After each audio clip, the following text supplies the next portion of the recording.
Fighter jets, brigade headquarters, मुतादिद drones और कई चेक पोस्ट, सब कुछ जलकर राख हो गया। और उस राख को, उसी राख को पाकिस्तान ने सिंदूर बनाकर भारत माता के माथे पर मल दिया है। तो क्या कहा था हमने कि भारत माता को पिताजी से ना लड़ाना, टक्कर ना लेना, वरना शुरू तो तुम करोगे, अंजाम तक हम पहुंचाएंगे। लेकिन भारत ने अंजाम से पहले ही हैंड्स अप कर दिए हैं। कभी सफेद झंडा लहराते हैं, कभी अपने ड्रोन्स भेजकर हमारा एयर डिफेंस टेस्ट करते हैं, और फिर अचानक खुद ही अपने ऊपर पाकिस्तान का फर्जी हमला करवाकर पूरी दुनिया को गुमराह करने लगते हैं। तो फिक्र ना करो, हमला तो होगा, वो तो कर्ज है जिसे बख्शिश समेत वापस लौटाएंगे। लेकिन क्या करें, जिन लोगों को ढीठपन का बुखार हो ना, वो पैनाडोल से नहीं जाता, और अखंड भारत का गुरूर हो तो वो जिल्लत का सिंदूर मिले बगैर नहीं उतरता।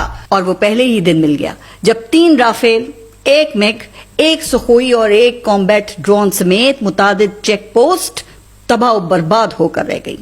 सिर्फ फाइटर जेट्स की मद में भारत ने $1 अरब का नुकसान उठाया है, मगर ढिठाई है भारत की के कम होने का नाम नहीं ले रही। फ्रांस की कंपनी ने मान लिया है कि पहली बार राफेल किसी मैदान जंग में गिराया गया है, जिसे पाकिस्तान के J-10C तैयारे ने गिराया है। अब इसी वजह से जो राफेल कंपनी है उसकी कीमत भी गिर गई है। मगर भारत की जरा बेशर्मी और ढिठाई तो देखिए कि उल्टा पाकिस्तान की जेट गिराने का दावा कर रहा है। चलें अब आपको एक मजे की बात सुनाती हूँ। वो भारत के ये इसी गोदी मीडिया के बारे में ही है। भारतीय मीडिया को यूं ही आखिर कोई गोदी मीडिया का लकब तो नहीं मिल गया ना, बल्कि ये तो अब पूरे हिंदुस्तान की जनता के लिए एक नशा बन चुका है। ऐसा नशा जो ना सिर्फ फेक न्यूज का इंजेक्शन देता है बल्कि उसे सच समझने पर मजबूर भी कर देता है। अब जरा सुने, कल रात इन्होंने कौन सी नई फिल्म चलाई।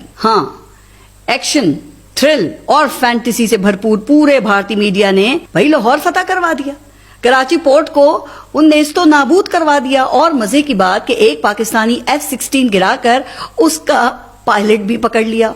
और ख्वाब को हकीकत बनाने में गोदी मीडिया इस हद तक आगे चला गया कि DGISPR की AI जनरेटेड वीडियो बनाकर उनकी जबान में इस सब की तस्दीक भी कर दी गई। और ये किसी जाहिल एंकर या रिटायर्ड मस्खरे की बड़क नहीं थी, बल्कि इनमें भारत के संजीदा और जो बावकार कहलाए जाने वाले पत्रकार हैं ना, वो भी शामिल थे। फिर क्या हुआ, सुबह सूरज निकला और नींद से जागती जनता ने आंखें मलते हुए अपने टीवी बंद किए। लाहौर में नाश्ते की खुशबू फैल रही थी, पाए, नान चने और निहारी, और कराची के शहरी समंदर की हवा खाने क्लिफ्टन की सैर को निकले हुए थे। और उधर भारतीय गोदी मीडिया के चेहरे पर हवाइयां उड़ रही थी। सच ने ऐसा थप्पड़ दे के मारा कि एंकर सारे इनके हक्का बक्का रह गए। अब वही पत्रकार जिन्होंने रात भर ये झूठी फतूहात के झंडे गाड़े थे ना, सुबह होते ही ट्वीट्स अपने डिलीट करते फिर रहे थे, और कुछ तो माजरत की आड़ में शर्मिंदगी छुपाने की कोशिश कर रहे थे। भाई दुनिया सबूत मांगती है, और सबूत हो तो बेचारे देंगे ना। अब सबूत होता तो पहलगाम हमले के देते, जिसका बहाना बनाकर पाकिस्तान को ये फिक्स करने चले थे। लेकिन इस चक्कर में बेचारे खुद ही फिक्स होकर रह गए। अब बुज़दिलों को ख्वाब में भी पाकिस्तान ही नजर आता है। हर रोज झूठे दावे करते हैं कि यहां हमला हो गया, वहां हमला हो गया।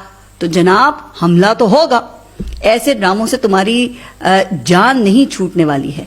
और यही बात मैं गुज़िश्ता अपने व्लॉग्स में भी समझाने की पूरी कोशिश कर रही थी कि तुम्हारा जंगी जुनून, तुम्हारा गुरूर, तुम्हारी औकात से बाहर होती हुई जबान कोई ना कोई रंग तो लाएगी। और वो ले आई, जिल्लत और रुसवाई तुम्हारा मुकद्दर बनी। तो मोदी, वो दिन दूर नहीं जब तुम ये भी कहोगे कि हाय काश F-35 होते तो ये हो जाता।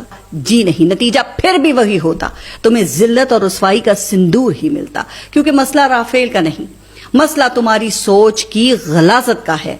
वो सोच जो सिर्फ नफरत पालती है, वो सोच जो सिर्फ तबाही चाहती है, और वो सोच जिसका जुनून सिर्फ मुसलमानों के खिलाफ ही जोश मारता है। लेकिन कहते हैं ना कि हर फिरौन के लिए अल्लाह ताला मूसा को भेजता है। तो फिर समझ लो कि तुम्हारी फिरौनियत निकालने के लिए पाकिस्तान को अल्लाह ने ये हिम्मत और ताकत दी है। तो अब सवाल सिर्फ ये है कि मोदी, तुम और कितनी बार अपनी भारत माता के माथे पर शर्मिंदगी का कालक सिंदूर कहकर मलोगे?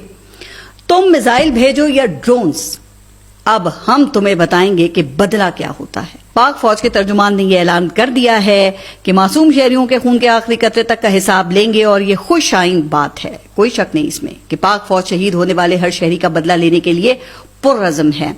ये बिल्कुल वही बात है जो 2019 में इमरान खान ने कही थी कि हमला हुआ तो पाकिस्तान सोचेगा नहीं बल्कि पाकिस्तान जवाब देगा। फिर पाकिस्तान ने जवाब दिया और ऐसा जवाब दिया जिसकी वजह से भारत पूरे 6 साल बोलने की जुर्रत नहीं कर सका।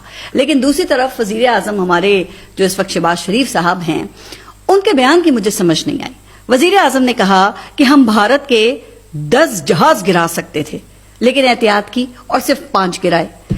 एक तरफ दुश्मन हमारे मासूम शहरियों पर हमलावर है, पहले 31 मासूमों की जान ली, फिर ये 3 मासूम शहरी जो हैं वो ड्रोन हमलों में शहीद हुए।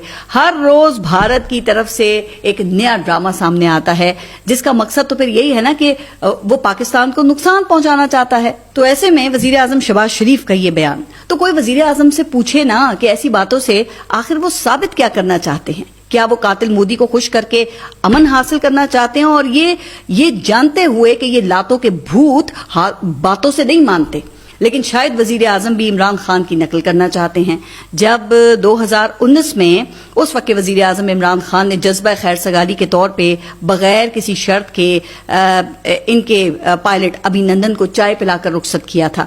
लेकिन भाई वो वक्त और था, उस वक्त हालात का यही तकाजा था। उस वक्त पाकिस्तान का कोई जानी नुकसान तो नहीं हुआ था ना, मगर आज 21 मासूम शहरी शहीद हुए हैं। अब वजीर आजम का फिर क्या गिला करें। वो कहते हैं ना कि बेवकूफ